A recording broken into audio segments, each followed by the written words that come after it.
Hello friends, welcome back to top facts 53 channel. దాహం వేసినప్పుడు ఆ దాహం తీరడానికి మంచినీళ్ళ కోసం వెతుకుతాం. ఇంట్లో ఉన్న డైనింగ్ టేబుల్ మీదనో లేక ఫ్రిడ్జ్లోనో ఉన్న బాటిల్ని తీసి ఆ మంచినీళ్లు తాగి దాహం తీర్చుకుంటాం. ఈ 21st సెంచరీలో మంచినీళ్లు దొరకటం పెద్ద కష్టమేమి కాదు. అలాగని మంచినీళ్ల సప్లై సమృద్ధిగా ఉంది అని అనుకోవటం కూడా తప్పే. రోజులు గడిచే కొద్దీ నీళ్ల కొరత పెరుగుతూ వెళ్తుంది. కొరత లేని నీళ్లు సప్లై ఉండాలి అంటే ఈ సముద్రం అంతా మంచినీళ్లుగా మారాలేమో. మరి అలా మార్చాలి అంటే ఎంత ఖర్చు అవుతుంది? అసలు సముద్రపు నీరంతా మంచినీళ్లుగా మారితే ఏం జరుగుతుంది? వీటికి సమాధానం తెలుసుకునే ముందు అసలు సముద్రపు నీరు ఉప్పగా ఎందుకు ఉంటుందో తెలుసుకోవాలి.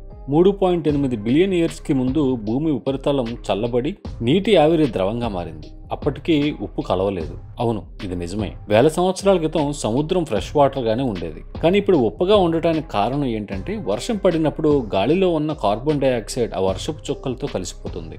అందువల్ల ఆ వర్షపు నీరు కొంచెం యాసిడిక్ గా మారి ఆ వర్షపు చినుకు రాళ్ల మీద పడినప్పుడు అవి కోతకు గురవుతాయి.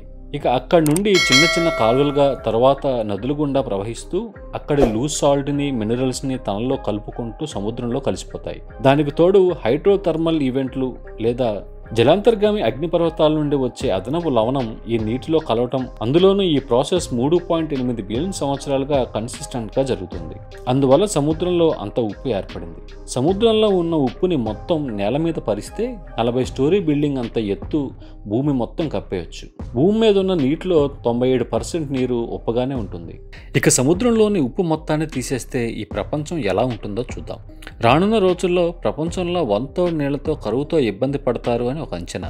ఇప్పటి కన్జంప్షన్ రేట్ ప్రకారం ఈ నీళ్ల డిమాండ్ ప్రతి 20 సంవత్సరాలకు డబుల్ అవుతుంది. అంటే ఫ్రెష్ వాటర్ సీ అనే కాన్సెప్ట్ మంచిదే. అయితే ఉప్పు లేని సముద్రం సముద్ర జీవులను నాశనం చేస్తుంది. మన వాతావరణం మరియు ఉష్ణోగ్రతలలో చాలా మార్పులు సంభవిస్తాయి. భూమి మీద నివసించే మానవ జీవితం మొత్తం నాశనం కాకపోవచ్చు, కానీ జీవించడం చాలా కష్టతరం అవుతుంది. సముద్రంలో రఫ్గా 2,28,450 రకాల జీవులు జీవిస్తున్నాయి. 2 మిలియన్కి పైగా జీవులను ఇంతవరకు డిస్కవర్ కూడా చేయలేదు. సముద్రంలోని ఉప్పుని తీసేస్తే మనం వాటిని ఎప్పటికీ కనిపెట్టలేము. ఈ ఉప్పు నీటిలో బ్రతికే జీవులు కొన్ని వేల సంవత్సరాలుగా ఇవాల్వ్ అవుతూ ఆ ఉప్పు నీటిని తాగి బ్రతకటం అలవాటు చేసుకున్నాయి. ఇక కొన్ని జీవులు, ఉదాహరణకి సాల్మన్ లాంటి చేపలు, ఇటు మంచినీటిలోనూ అటు ఉప్పు నీటిలో కూడా బ్రతకటం అలవాటు చేసుకున్నాయి. కానీ సముద్రంలో ఉప్పు లేకపోతే అన్ని ఉప్పు నీటి జీవులు అంతరించిపోతాయి. అంతేకాదు, నీటి లోపల బ్రతికే అలేజ్ కూడా అంతమైపోతుంది. భూమి మీద జరిగే ఫోటోసింథసిస్ లో సగం ఈ సముద్రంలోనే జరుగుతుంది. మన ప్లానెట్ మీద ఆక్సిజన్ ఉండటానికి ఈ ఫోటోసింథసిస్ ముఖ్య కారణం. చెట్లు, మొక్కలు వాతావరణంలోని కార్బన్ డైఆక్సైడ్ ని మనం పీల్చుకునే గాలిలా మారుస్తాయి. కనుక సముద్రంలో అలేజ్ లేకపోతే మనం పీల్చడానికి ఆక్సిజన్ తక్కువ ఉండటమే కాదు, కార్బన్ డైఆక్సైడ్ ఎక్కువగా ఉంటుంది కూడా. ఆ విధంగా గ్రీన్ హౌస్ ప్రభావం తీవ్రతరం కావటం వల్ల ప్రపంచంలోని కొన్ని ప్రాంతాలలో భరించలేనంత వేడిగా మారతాయి. అలా వేడెక్కిన ప్రాంతాలు భూమధ్య రేఖ దగ్గర మీరు ఖచ్చితంగా గమనించవచ్చు. ఎందుకంటే మన సముద్ర ప్రవాహాలు గతంలోలా వెచ్చని నీరు మరియు గాలిని ప్రసరింపచేయవు. ఉష్ణ ప్రసారాలు భూమధ్య రేఖ నుండి వెచ్చని నీరుని ఉత్తరం వైపుకి, అలానే మరింత దూరం వెళ్ళటానికి సహాయపడతాయి. అయితే ఉత్తరం నుండి వచ్చే చల్లని నీరు దక్షిణం వైపు ఉన్న వేడి ప్రాంతాలను చల్లబరుస్తుంది. భూమధ్య రేఖ వద్ద వెచ్చని నీరు ఎక్కువ ఉప్పును మోసుకు వెళ్ళగలదు. కాబట్టి ఈ దట్టమైన నీరు దిగువకు మునిగిపోతుంది. అందువల్ల చల్లటి నీరు దీనిపైకి ప్రవహిస్తుంది. ఇక ఉత్తరాన సుదూర ప్రాంతాలలో నీరు చల్లబడి ఫ్రీజ్ అయ్యి సముద్రపు మంచుని ఏర్పరుస్తుంది. నీరు గడ్డకట్టినప్పుడు ఉప్పు మిగిలిపోతుంది. అంతేకాదు, ఇది సహజంగానే ఉత్తరం వైపు ఉన్న చల్లని నీటిని మరింత దట్టంగా చేస్తుంది. దక్షిణం నుండి పైకి వచ్చే వెచ్చని నీటికి చోటు కల్పించడానికి కిందకి మునిగిపోయేలా చేస్తుంది. ఉప్పు లేకపోతే ఈ ప్రాసెస్ అంతా విచ్ఛిన్నం అవుతుంది. భూమి ఎక్స్ట్రిమిటీస్ ఫ్రీజ్ అయిపోతాయి. భూమధ్య రేఖ చుట్టూ వాతావరణం తీవ్రమవుతుంది.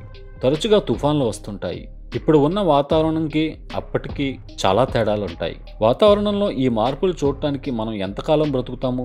ఎక్కువ కాలం ఉండలేం. అయితే ఫ్రీజ్ అయిపోతాం, ఓవర్ హీట్ వల్ల ఇబ్బందులు పడతాం, లేక న్యాచురల్ డిజాస్టర్స్ వల్ల చనిపోతాం. అది కాకపోతే ఆకలితో చనిపోతాం. భూమి మీద ఫోటోసింథసిస్ తక్కువ మరియు ఎక్కువ చల్లదనం లేక ఎక్కువ వేడి ఉండే వాతావరణం వల్ల ప్లాంట్ లైఫ్ చాలా కష్టమవుతుంది. ఫుడ్ చైన్ మొత్తం కొలాప్స్ అయిపోతుంది. మనిషితో సహా చాలా రకాల జీవులు చనిపోతాయి. ఎందుకంటే మన జీవనోపాధికి ఆధారపడే పంటలన్నీ కనుమరుగైపోతాయి. కనుక సముద్రపు నీటిని మంచినీటిగా మార్చాలి అనే ఆలోచన చాలా ప్రమాదకరం. మరి కొంతవరకు మనిషి అవసరానికి సరిపడా నీరును మారిస్తే మంచిదేమో చూద్దాం. ఈ వీడియో మీకు నచ్చినట్టయితే లైక్ చేసి షేర్ చేయండి. Thanks for watching.